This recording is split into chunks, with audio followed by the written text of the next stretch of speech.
जीवन का सत्य। धनवान सेठ की कहानी क्यों पढ़ें? क्या आपने कभी सोचा है कि मेरे इस मानवीय जीवन का क्या अस्तित्व है? मेरे लिए इस मानव जीवन जो कि ईश्वर की अनमोल देन है, उसकी क्या महत्वता है? क्या आपने कभी अपने आप को गहराइयों से जानने का, समझने का प्रयास किया है? मानवीय तौर पर कहा जाए तो हम इस जीवन को सिर्फ अपनी जरूरतों को पूरा करते करते ही व्यतीत कर देते हैं। एक मनुष्य के लिए उसकी जरूरत क्या है?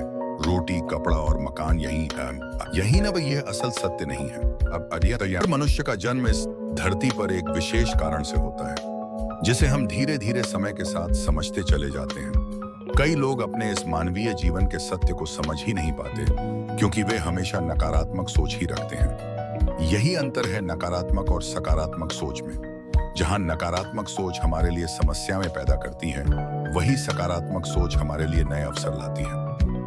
आइए हम जीवन के इस सत्य को एक कहानी द्वारा समझने की कोशिश करते हैं। धनवान सेठ की कहानी। एक गांव में एक बहुत बड़ा धनवान व्यक्ति रहता था। लोग उसे सेठ धनीराम कहते थे। उस सेठ के पास प्रचुर मात्रा में धन संपत्ति थी, जिसके कारण उसके सगे संबंधी, रिश्तेदार, भाई बहन हमेशा उसे घेरे रहते थे।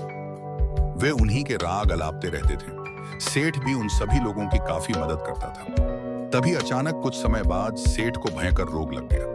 इस भयंकर बीमारी का सेठ ने बहुत उपचार करवाया, लेकिन इसका इलाज नहीं हो सका। आखिरकार सेठ की मृत्यु हो गई। यमदूत उस सेठ को अपने साथ ले जाने के लिए आ गए। जैसे ही यमदूत सेठ को ले जाने लगे, तभी सेठ थोड़ी दूर जाकर यमदूतों से प्रार्थना करने लगे कि मुझे थोड़ा सा समय दे दो, मैं लौटकर तुरंत आता हूं। दूतों ने उसे अनुमति दे दी। सेठ लौट कर आया, चारों ओर नजरें घुमाई और वापस यमदूतों के पास आकर बोला, शीघ्र चलिए।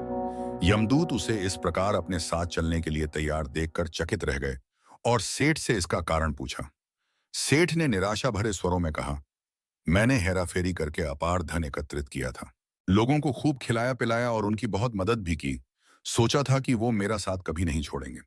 अब जब मैं इस दुनिया को सदा के लिए छोड़कर जा रहा हूं, तो वे सब बदल गए हैं। मेरे लिए दुखी होने के बजाय ये अभी से मेरी संपत्ति को बांटने की योजना बनाने लगे हैं। किसी को मेरे लिए जरा सा भी अफसोस नहीं है। सेठ की बात सुनकर यमदूत बोले, इस संसार में प्राणी अकेला ही आता है और अकेला ही जाता है। इंसान जो भी अच्छा या बुरा कर्म करता है, स्वयं ही भुगतना पड़ता है। हर प्राणी इस सत्य को समझता तो है, पर देर से। जीवन की सीख हम इस बात को अपने जीवन में भी देख रहे हैं। लोग जीवन के सत्य को भूलकर मानव द्वारा बनाए गए जाल जैसे लालच, रुपए, पैसा, बुराई आदि तले दब गए हैं।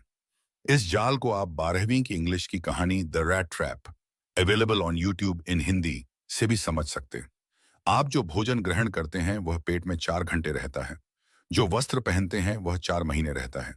लेकिन जो ज्ञान आप हासिल करते हैं वह आपके अंतिम सांस तक साथ रहता है और संस्कार बनकर आपकी अगली पीढ़ी तक पहुंचता है। ज्ञान का बीज कभी व्यर्थ नहीं जाता। जो है जितना है सफल करते चलो, सफल करने से ही सफलता मिलती है। हर व्यक्ति को सकारात्मक तरीके से देखो, सुनो और समझो। हम जितना ज्यादा पढ़ते हैं, सुनते हैं, समझते हैं, हमें अपनी कमियों का उतना ही ज्यादा एहसास होता है और इसी कमी को दूर करके हम सफलता की मंजिल की और अपने कदम बढ़ाते चले जाते हैं। क्या लेकर आया था जो क्या लेकर जाएगा। कर कुछ ऐसा जाओ कि लोग तुम्हें याद रख जाएंगे। आपको बस ये करना है, कोशिश करो कि गलत काम नहीं करना। 2, किसी चीज को लेकर ज्यादा लालची नहीं होना है। 3, लाइफ को एंजॉय करते